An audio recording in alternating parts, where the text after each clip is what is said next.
수기 서류 작성 시 사용했던 볼펜을 꼭 가져가시는 것을 추천드립니다. 일본에 눌러 살 계획이라는 느낌을 절대 주시면 안 됩니다. 제 계획서를 예시로 들어 알려드리자면, 안녕하세요. 오늘은 처음으로 카메라에 대고 말하는 영상을 한번 찍어보려고 하는데요. 일본 워킹홀리데이 준비 과정과 합격까지의 브이로그와 함께 일본 워홀 신청에 도움이 될 만한 정보를 한번 이야기해보려고 합니다. 먼저 워킹홀리데이 4층 신청에 대해 알아야겠죠. 일본 워킹홀리데이는 일본에서 휴가를 보내기 위한 제도입니다. 신청 시점에서 18세 이상 25세 이하 등의 조건으로 신청이 가능한데요. 주 대한민국 일본국 대사관 홈페이지에서 더 자세한 정보를 확인할 수 있으니 꼭 확인해보세요. 일본 워홀 신청 기간은 1년에 4회 진행되고 있는데 2025년의 신청 기간은 다음과 같습니다. 저는 2, 4분기에 신청 및 합격을 완료한 상태예요. 4층 신청은 현재 영사관 지정의 대리 신청 기관을 통한 신청 접수 및 수령으로 한정되고 있어서 주민등록상 주소에 따른 영사관의 대리 신청 기관을 먼저 확인한 후 신청하시면 됩니다. 저는 부산 한일문화교류협회를 통해 4층 신청을 완료했는데요. 부산 한일문화교류협회의 홈페이지 공지사항을 보시면 이렇게 신청 기관과 방법, 신청 대상 및 자격, 제출 서류에 대해 자세하고 알기 쉽게 정리되어 있으니 부산 한일문화교류협회를 통한 4층 신청을 고려하시는 분들께선 꼭 필독하시길 바랍니다. 신청 기간 막바지에는 예약이 힘드니 여유 있도록 미리 전화로 예약을 한 뒤 방문하시면 됩니다. 부산 한일문화교류협회에서 제시하는 서류는 대략 12개가 있는데요. 증명사진을 포함한 4층 신청서, 여권복사본, 출입국 사실증명서, 재학증명서나 휴학증명서 또는 졸업증명서, 이력서, 이유서, 계획서, 조사표, 기본증명서, 주민등록 초본, 잔고증명서, 그리고 체크리스트입니다. 여기에 추가로 병력 종사를 증명하는 자료나 일본어 능력 입증 자료는 해당자만 제출하시면 됩니다. 말씀드린 것처럼 부산 한일문화교류협회 공지사항에 각 서류에 대한 조건과 작성 방법이 정말 알기 쉽게 정리되어 있기 때문에 저까지 길게 이야기하진 않겠습니다. 공지사항을 꼭 꼼꼼하게 읽어보시면 쉽게 준비하실 수 있을 거예요. 예를 들어 잔고증명서의 경우에는 4층 신청 직전에 발급된 잔고증명서만 제출이 가능하기 때문에 꼭 공지사항을 꼼꼼히 읽고 서류를 꼼꼼하게 준비하셨으면 좋겠습니다. 서류들 중 자필 서명을 해야 하는 서류들이 많은데요. 보통 작성일에 대리 신청 기관을 방문했을 때 사인을 하는 경우가 많기 때문에 수기 서류 작성 시 사용했던 볼펜을 꼭 가져가시는 것을 추천드립니다. 그리고 제출 서류 중 여권 복사본이 포함되어 있는데 여권과 동일한 사이즈의 복사본 등과 같은 조건이 있어요. 저는 일본 입출국 관련 페이지가 많기도 하고 혹시나 제가 여권 복사 조건에 틀릴까봐 불안한 마음이 있었는데 부산 한일문화교류협회 방문 제출 시 여권 복사 서비스가 제공되기 때문에 저는 걱정 없이 여권을 들고 방문했습니다. 그리고 4층 신청서에 부착하는 사진 등에 대해서는 구체적인 규정, 눈썹 등의 규정이 정확하게 적혀있지 않아서 저는 불안한 마음에 여권 사진 규정대로 촬영하여 제출했으니 참고하시길 바랍니다. 이제 이 영상을 클릭하신 분들이 가장 궁금해하실 것 같은 이유서와 계획서에 대한 이야기를 해보려고 하는데요. 바로 그 작성 방법입니다. 정해진 양식은 없지만 일본어 혹은 영어로 작성해야 하고 한국어로 작성 시 서류 불충분으로 신청이 거절됩니다. 이유서의 시작 양식은 이런 식으로 작성하시면 됩니다. 정해진 양식은 없지만 워홀 비자보다 심사가 엄격한 결혼 비자와 같은 경우에 이유서는 이런 양식을 사용합니다. 수신자는 자신의 주소지 관할에 맞게 작성하시면 됩니다. 내용은 크게 자기소개, 계기, 이유, 계획, 활용과 맺은 말 정도로 작성하시면 되는데요. 자기소개 부분은 이미지와 같이 제가 작성한 것에서 이름과 연도, 분기 정도만 수정해서 작성하셔도 무관합니다. 계기 파트에서는 어떻게 일본 문화와 생활 양식에 관심을 갖게 되었는지를 설명하면 되는데요. 모든 글이 그러하듯 자신의 이야기를 쓰는 것이 제일 쉬운 방법인 것 같습니다. 저 같은 경우에는 중학교 2학년 때 체육 선생님께서 보여주신 하이큐로 가지게 된 일본에 대한 관심이 자막 없이 애니메이션을 이해하고 싶어서 일본어 공부를 시작하게 된 것, 그것이 일본 매체를 접하게 된 계기가 되었다는 내용으로 담아보았는데 이런 식으로 정말 여러분들이 일본에 관심을 가지게 된 계기를 일본 문화와 생활 양식이랑 접목시켜서 연결해 작성하시면 큰 문제 없이 쉽게 작성하실 수 있을 거라 생각합니다. 그 다음으로 이유 파트에서는 왜 관광비자가 아닌 워킹홀리데이 제도를 이용하고 싶은지를 설명해야 하는 부분인데요. 이 부분은 심사관에게 워홀 비자의 취지를 확실하게 이해했다는 것을 알리는 부분이기 때문에 특히 신중하게 작성하셔야 합니다. 예시로는 여행으로만 다녀왔던 일본에서 관광비자로는 시간이 부족하다고 느껴 흥미있던 일본의 특정 문화를 더욱 깊게 경험하고 싶다는 내용이 주로 많이 담기는 것 같아요. 계획 파트에서는 구체적으로 무엇을 경험할 것인지를 작성하셔야 해요. 앞에 작성한 일본에 가고 싶은 이유와 연관지어서 경험하고 싶은 것들을 작성하시면 됩니다. 단순히 하고 싶은 것이나 가고 싶은 것을 줄줄줄줄 나열하는 것이 아니라 워킹홀리데이 취지에 맞게 어떤 문화나 어떤 생활 양식을 체험하고 싶은지를 작성하셔야 해요. 저는 최근에 다녀온 교환학생 때 방문한 박물관에서 접한 일본의 전통가옥을 키워드로 작성했는데요. 계획서에 본격적으로 작성할 내용을 간략하게 언급하고 넘어가는 정도로 작성하시면 어렵지 않으실 것 같아요.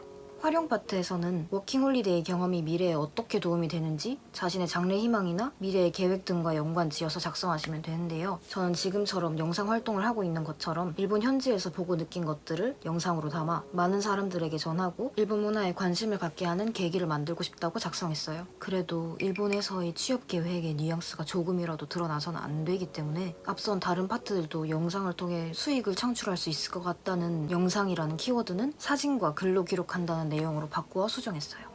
이처럼 워킹홀리데이 취지는 어디까지나 휴가, 즉 돈을 쓰러 왔다는 것이 포인트이기 때문에 절대 취직할 계획이라는 등 일본에 눌러 살 계획이라는 느낌을 절대 주시면 안 됩니다.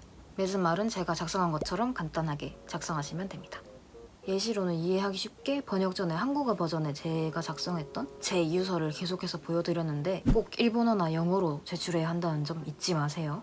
저는 한국어로 작성한 뒤 일본어로 번역을 했는데요. 필수는 아니지만 N3 정도의 자격증이나 일본어 습득 의지가 있는 여러분들일 테니 문제는 없을 거라고 생각을 합니다. 물론 직접 번역하는 것도 좋지만 간단하게 팝하고로 번역기로 돌린 뒤에 문장을 전부 꼼꼼히 눈으로 읽어보면서 표현이 의도한 것과 맞는지 단어가 적절하게 사용되어 번역되었는지를 꼭 확인해 보시는 게 간단한 방법이에요. 이렇게 이유서 작성 방법과 팁을 간략하게 알려드렸는데요. 첨삭이나 대단한 언어적 도움은 될 수 없겠지만 질문이나 어려움이 있다면 댓글이나 DM 보내주세요.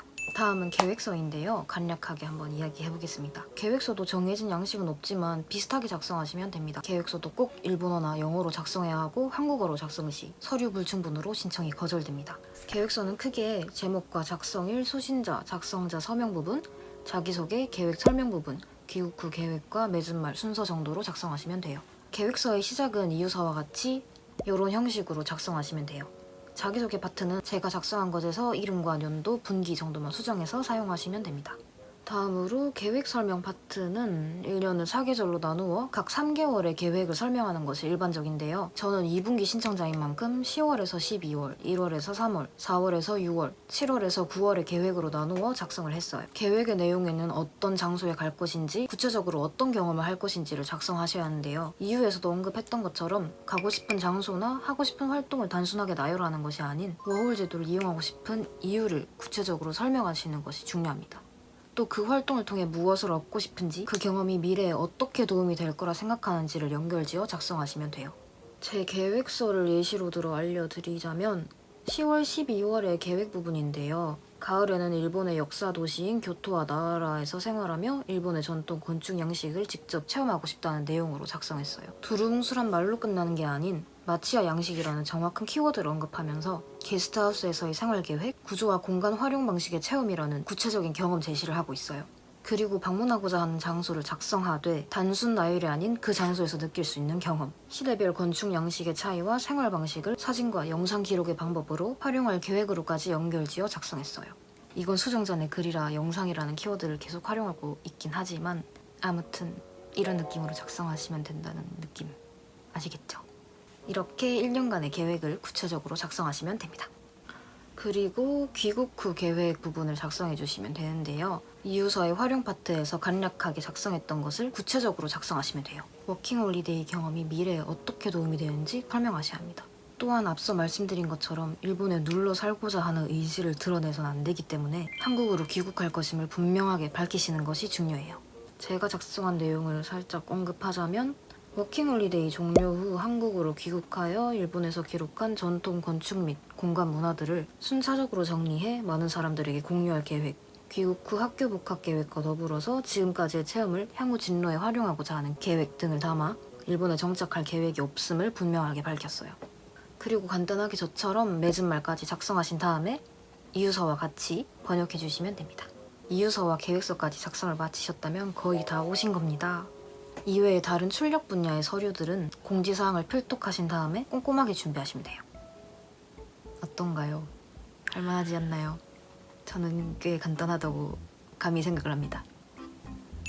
저는 부산 한일문화교류협회 공지사항대로 서류를 꼼꼼하게 준비한 덕분에 시간이 많이 남아가지고 담당자분께서 가독성 좋게 단어나 레이아웃 정도도 수정을 봐주시고 간단한 첨삭까지도 받았어요.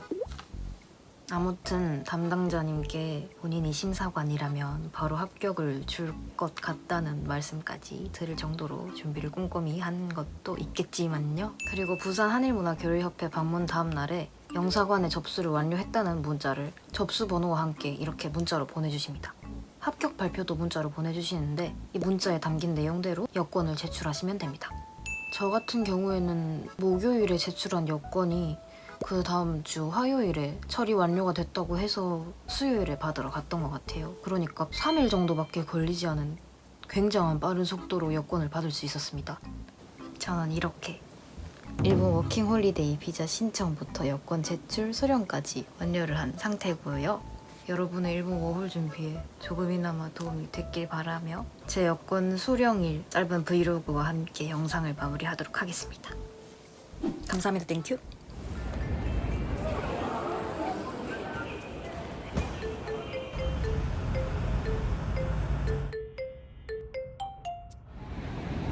문제없이 잘 받았습니다. 할 말이 없네. 그럼 부산 한일문화교류협회에서 공지사항 잘 참고하셔서 숨쉽게 첫 번째 한 번에 합격하셨으면 좋겠어요. 저는 그럼 참석받으신 직원분께서 추천해주신 만두를 한번 사러 가겠습니다.